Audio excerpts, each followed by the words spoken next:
اعوذ باللہ من الشیطان الرجیم، بسم اللہ الرحمن الرحیم۔ آج شب برات میری زندگی میں میرے محتشم مکرم بھائی انت اللہ خان کے گھر میں نصیب ہوئی، اور میرے خیال میں یہ زندگی کی یعنی پہلی اور آخری یہ رات میں سمجھ رہا ہوں کہ جو شب برات کے حوالے سے مجھے یہاں ٹھہرنا نصیب ہوا۔ تو اب ہم نے فیملی کے ساتھ مل کر صلاۃ و تسبیح پڑھنے کی سعادت حاصل کی۔ تو اب یہ ضروری میں سمجھتا ہوں کہ اس رات کے فضائل کیا ہیں، کیوں اس رات میں عبادات کا زیادہ کرنا افضل ہے اور باعث برکت، باعث رحمت اور باعث فضل ہے۔ اس کی یہ ہے کہ فیہا یفرق من کل امر حکیم، یہ ایسی رات ہے کہ جس کے اندر قرآن نازل ہوا۔ یہ تو پہلے سے میں یہ ہے۔ اب ہم جو سنتے آئے ہیں کہ قرآن تو نازل لیلۃ القدر رمضان المبارک کی رات میں ہوا، تو پھر اس رات کا ذکر کیوں ہے؟ تو یہاں مفسرین نے فرمایا کہ قرآن کا نزول دو بار ہوا۔ ایک بار قرآن کا نزول لوح محفوظ سے آسمان دنیا پر ہوا، جو 1,30,000 کے 30 سپارے مکمل نازل کیے گئے، وہ آج کی رات ہے۔ یعنی آج کی رات میں اللہ پاک نے اپنے کلام کو، جو ازلی ابدی کلام ہے، جو صفت ہے خدا کی، وہ اللہ تو بول چکا تھا ازل سے، لیکن اس کا نزول 30 سپاروں کی صورت میں لوح محفوظ سے جو لکھا گیا تھا وہاں سے نازل ہوا آسمان دنیا پر۔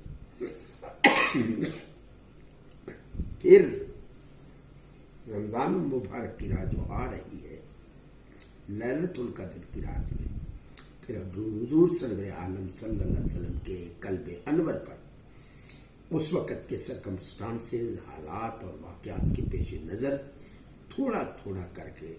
23 سال عمر میں نازل ہوا اپروکسیمیٹلی۔ تو گویا قرآن کا یک بارگی نزول لیلۃ شب برات میں ہوا،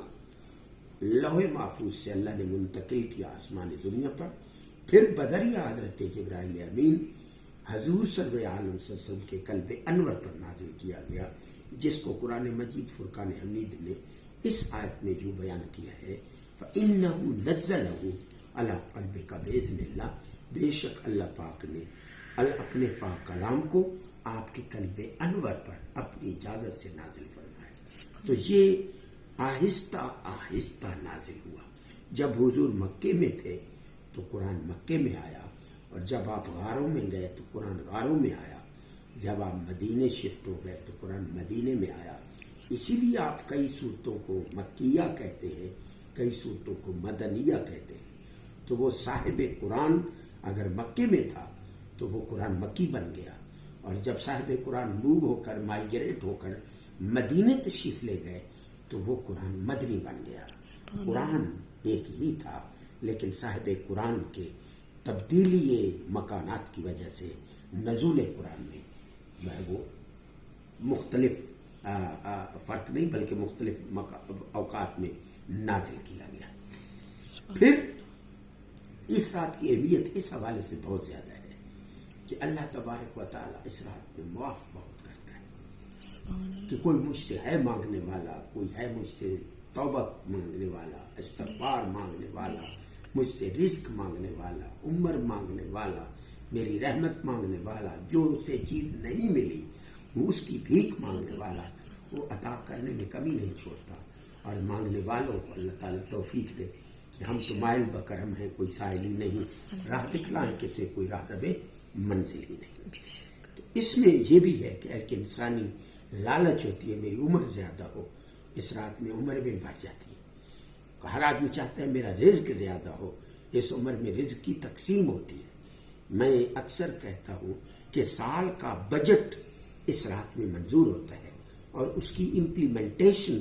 لیلۃ القدر کی رات میں ہوتی ہے، جس کو ہم اجرا کہتے ہیں۔ ایک ہوتی ہے ڈگری ہونا، ایک ڈگری کا اجرا ہوتا ہے، ایک ہوتا ہے فیصلہ ہونا، اور ایک ہے فیصلے کی امپلیمنٹ شروع کرنی۔ تو اللہ کا جو بجٹ کا فیصلہ ہے، کس کو مارنا ہے آئندہ سال، کس کو نئی زندگی دینی ہے، کس کو رچ کرنا ہے، کس کو پور کرنا ہے، کس کو بدبخت کرنا ہے، کس کو خوشبخت کرنا ہے، کس کی عمر بڑھانی ہے، کس کی عمر گھٹانی ہے، کس کس پر کے کون سی رحمت آنی ہے اور کس کس پر کون سی آفت آنی ہے، کچھ امتحانات آنے ہیں یا کوئی خوشیاں آنی ہے، سب کا فیصلہ A to Z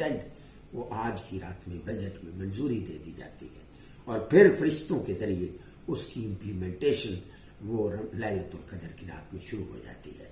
جو رحمتیں 1500 سال پہلے اس رات میں نازل ہوئیں، ہر سال جب یہ رات آتی ہے تو اپنے دامن میں وہی رحمتیں سمیٹ کے لاتی ہے۔ دا سیم قرآن تو ایک مرتبہ نازل ہوا، لیکن لیلۃ القدر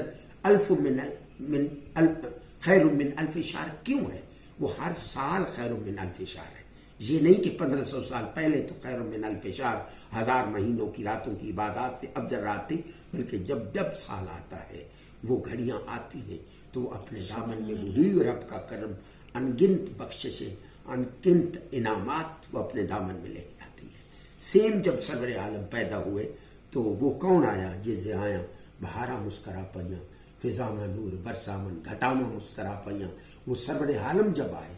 تو سیم جب وہ گھڑی حضور کی آمد کی آتی ہے تو اسی طرح جس طرح لیلۃ القدر اور شب برات اپنے دامن میں لے کے آتی ہے، حضور سرور عالم کی آمد کی گھڑی بھی وہی رحمتیں، وہی فضل اللہ تعالیٰ نے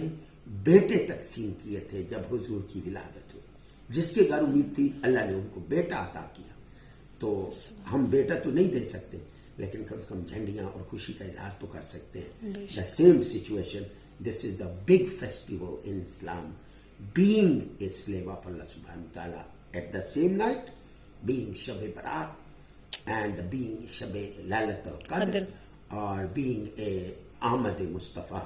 حضور صلی اللہ علیہ وسلم صاحب قرآن، قرآن کا نزول،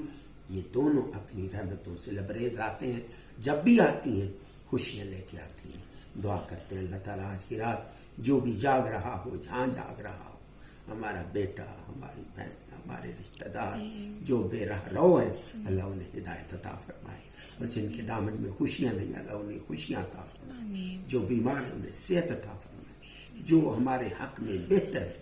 وہی ہمیں نصیب فرمائے۔ اللہ تبارک و تعالیٰ ہمارے گناہوں کو معاف فرمائے، اور